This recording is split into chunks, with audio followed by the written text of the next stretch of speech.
was just another night.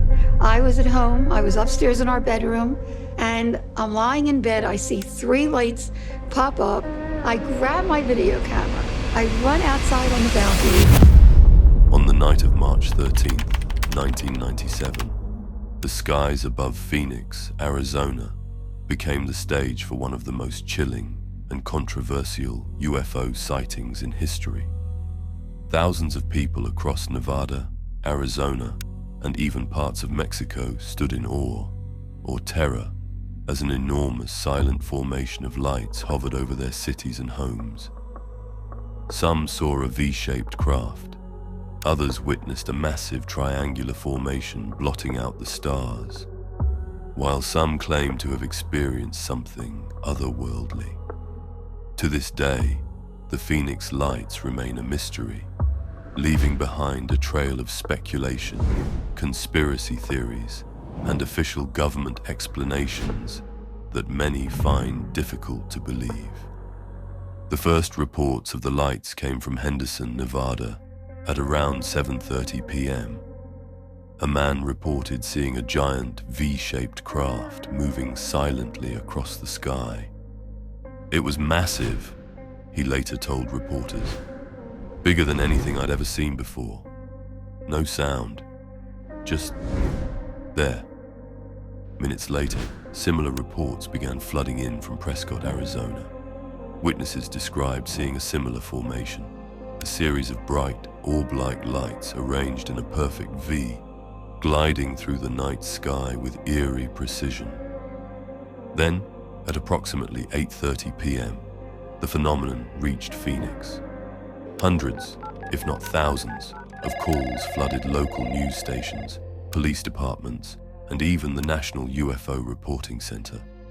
People from all walks of life, from police officers to school teachers, from pilots to politicians, all reported the same thing.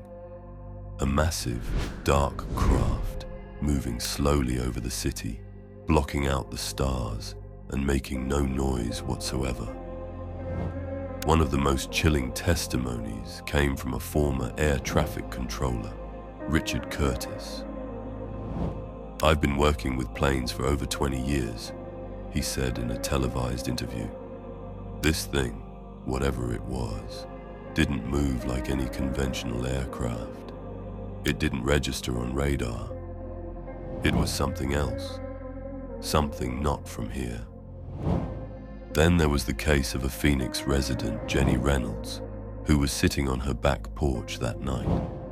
"I remember looking up and seeing this giant V shape just hanging there. My whole body froze. It wasn't just lights, it was an actual object. The stars disappeared behind it. And the strangest part, I felt like it was watching us." Her neighbor, Paul Simmons, recalled an equally haunting experience. "My dog started barking like crazy before I even saw it. Then all of a sudden, everything went quiet, like the whole world had been muted. It was this deafening silence. And when I looked up, there it was. I'll never forget it." During a 2007 documentary about the Phoenix lights, several additional witnesses came forward to share their experiences.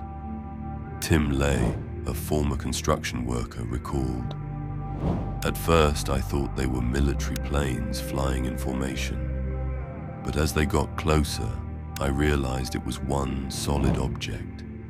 It was huge. You could fit an entire football stadium inside that thing." Dr. Lynn Kite, a well-respected physician and author of The Phoenix Lights, A Skeptic's Discovery That We Are Not Alone, spoke about her experience. "I had been seeing these lights for months before the event, but that night, it was undeniable. It was as if something beyond our comprehension was making itself known." Mike Fortson, another eyewitness, told a radio station, "My wife and I watched this thing pass right over our house. It wasn't 5 lights flying in a V formation. It was one solid craft, and it was massive. So big it blocked out the stars above us. I've never seen anything like it in my life.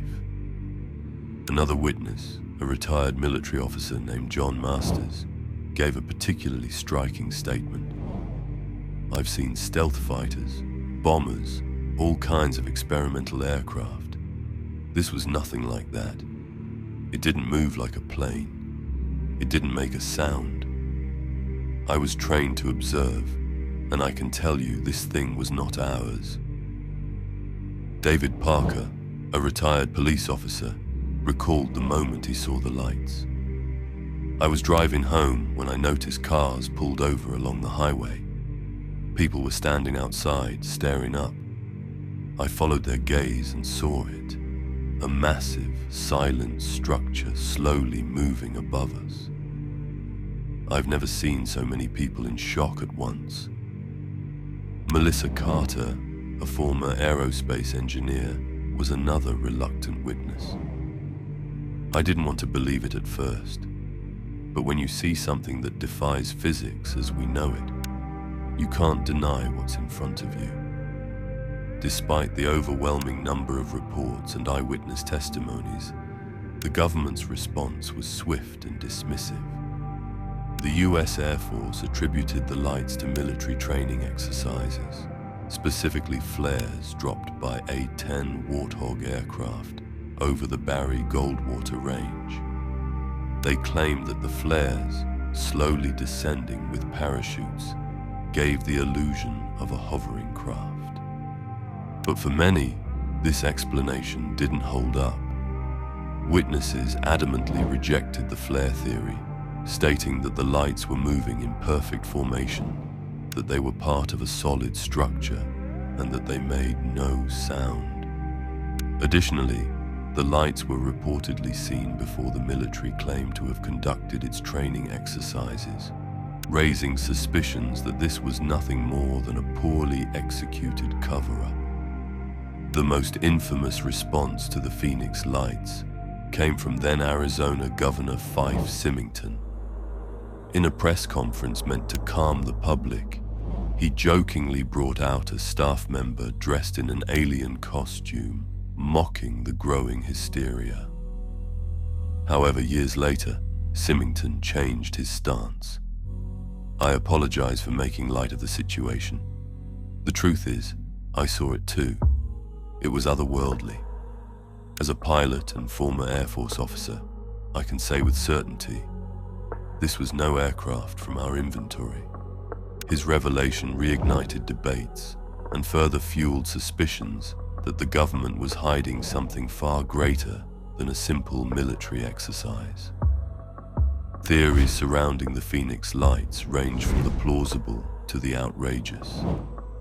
Some believe the event was an elaborate military test involving top-secret aircraft, possibly an experimental anti-gravity craft developed through classified government projects.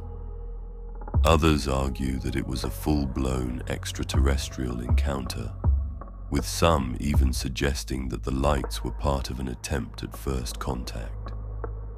These theories gained traction when former Arizona Governor Fife Symington, who had initially mocked the incident by bringing out a costumed alien at a press conference, later admitted that he too had witnessed the lights and believed they were of otherworldly origin. I'm serious now. That unquestionably it was a UFO, which means unidentified flying object. Right, doesn't mean we're being visited. Well, it's nothing like anything I've ever seen. Furthering the mystery, some residents claim that men in black SUVs visited their homes shortly after the event, warning them to stop talking about what they had seen.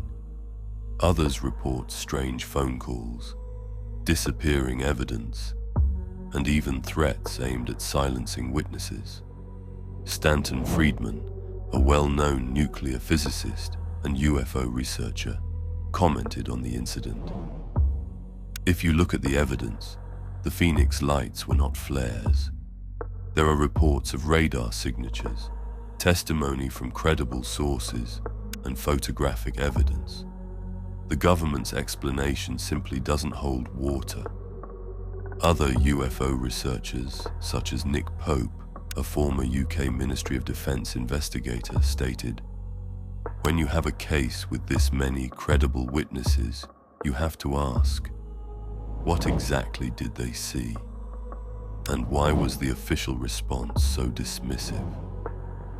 To this day, the Phoenix Lights remain one of the most well-documented and debated UFO sightings in history.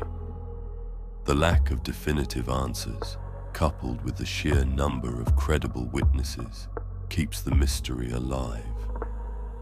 Perhaps the Phoenix Lights were a glimpse into something greater, a phenomenon beyond human understanding, a sign that we are not alone. Or perhaps, as many conspiracy theorists suggest, the truth remains hidden behind closed doors, buried under layers of classified information and government secrecy. Whatever the case, one fact remains undeniable. On the night of March 13th, 1997, the sky over Phoenix became a canvas for the unknown, and those who witnessed it will never forget the night they looked up and saw something they could not explain.